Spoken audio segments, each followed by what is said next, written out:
घोर रेगिस्तान में चिलचिलाती धूप में एक 17 साल का लड़का अपनी 60 वर्षीय दादी को उसकी अंतिम इच्छा पूरी कराने के लिए उसे लेकर निकल पड़ता है। अब क्योंकि उसकी दादी की अंतिम इच्छा थी कि वो अपने मायके जाए, अपने भाई से मिले, उस पुराने आंगन को जाके देखे जिसमें वो खेला करती थी। ये जो कहानी है वो राजस्थान के एक छोटे से भेड़ चराने वाले कबीले की कहानी है। जी हाँ, इसमें एक लड़के का नाम था बबली, उसकी ये कहानी है। बबली के घर में कुल 5 सदस्य थे। एक बबली, बबली के माता-पिता, बबली की एक छोटी सी बहन 7-8 साल की जो लड़की थी, और एक उसकी बूढ़ी दादी माँ। अब की दादी माँ की अंतिम इच्छा थी कि वो मरने से पहले एक बार अपने मायके जाए और अपने भाई से मिले।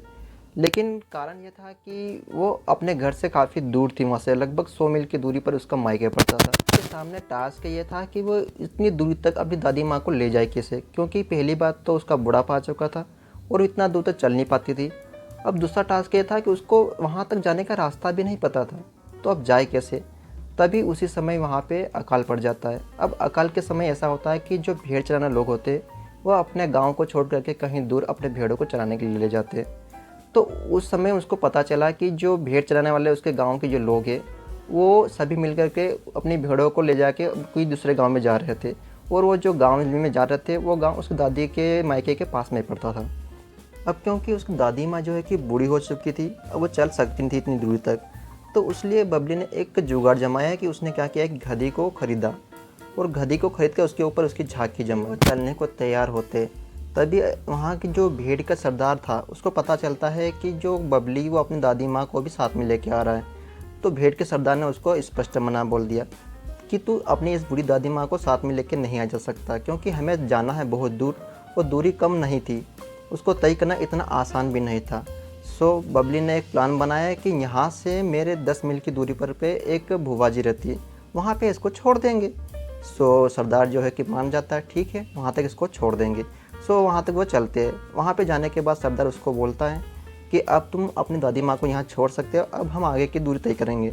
अब बबली जो था उसके सामने कंडीशन ये थी कि वो अपनी दादी माँ को छोड़ नहीं सकता है, और ना ही अपने ग्रुप को छोड़ सकता था, क्योंकि उसको आगे का रास्ता पता नहीं था। प्लान बनाया कि वो अपनी दादी को अपने जून से करीबन 10 फीट की दूरी पर पीछे रखेगा, ताकि उसके सरदार को पता ना चले।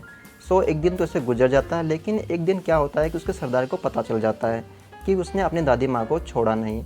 सो उसके पास वो आता है और आके उसके बोलता है कि या तो तू अपनी दादी माँ को छोड़ के आ, या अपने झुंड से अपनी भेड़ों को अलग कर दे। लेकिन वो अपनी भेड़ों को भी अलग नहीं करना चाहता था और अपनी दादी माँ को भी नहीं छोड़ना चाहता था। तो अगले दिन क्या होता है कि जैसे ही सुबह होती है, उसके भेड़ की जो सरदार था उन्होंने उसकी भेड़ों को अलग करवा दिया, और वो सुबह सुबह जल्दी निकल जाते हैं। अब क्योंकि जो बबली था, अब वो भेड़ उसकी जो कि अलग हो चुकी थी, और वो अपनी दादी को भी छोड़ नहीं सकता था। अब उसके सामने ऐसा कंडीशन था कि अब उसको आगे जाने का रास्ता भी पता नहीं था। हालांकि उसकी दादी माँ को पहले पता था, लेकिन अब क्योंकि बूढ़ी हो चुकी थी तो उसकी याददाश्त बहुत कम हो चुकी थी। सो उसने क्या किया कि अपनी दादी माँ का थोड़ा सहारा लिया, तो दादी माँ ने उसको थोड़ा अनुमान से अब उसका रास्ता आगे की ओर बताया, जिससे से वह आगे चलते जाए। लेकिन एक समय ऐसा आता है कि अब कहा जाता है ना कि अनुमान का रास्ता सही नहीं होता है। सो वो आगे चले तो वो घनघोर रेगिस्तान में पहुंच जाते हैं। अब वो क्या है कि वहाँ जाके पता चलता है उनको कि वो जहाँ आए हैं वो रास्ता एकदम गलत है। लोग एक ऐसी मुसीबत में फंस चुके थे कि वहाँ उनको न तो पानी पीने के लिए मिल रहा था, ना उनके भेड़ों को पीने के लिए मिल रहा था। अब वो एकदम मरने के कगार पे आ चुके थे। लेकिन उनके सामने अब कंडीशन ये थी कि अब वो न तो पीछे जा सकते थे, नहीं आगे जा सकते थे। तो अब जो बबली था उसने डिसीजन लिया कि क्यों ना, अगर मरना ही है तो हम आगे चलते, अगर हो सकता था हमारी मंजिल मिल जाए हमें। सो उसने आगे की ओर चलने को तैयार हुआ वो। अब रास्ते में उन्हें कुछ डाकू मिलते हैं। अब लोगों की क्या है कि डाकुओं के प्रति ये धारणाएं रहती है कि जो डाकू होते हैं वो लोगों को मार डालते, उनके जो सामान होते हैं उनको छीन लेते। लेकिन जो डाकू मिला था उनको, वो बेचारा पहले से बहुत परेशान था और बहुत ही प्यासा था।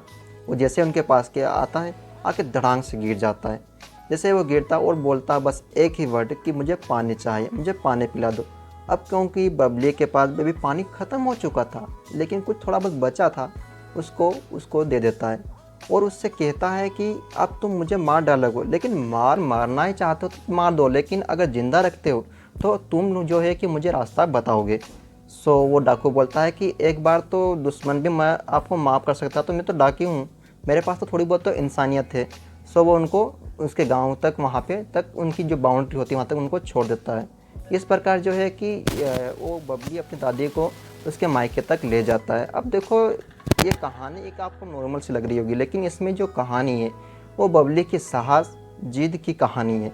अगर कोई व्यक्ति अपने पूरे शिद्दत से किसी काम को अगर चाहे तो सारी कायनात उसको पाने में आपकी मदद करने लग जाती है। सो ये हमारी एक छोटी सी कहानी थी। आपको कैसी लगी कमेंट सेक्शन में जाइए, कमेंट करके ज़रूर हमें बताइए इसके बारे में। आपका रिव्यू हमारे लिए बहुत ही खास रहेगा। और अगर इसी प्रकार की कहानी सुनना चाहते हो तो हमारे चैनल को अभी सब्सक्राइब जरूर कर लो।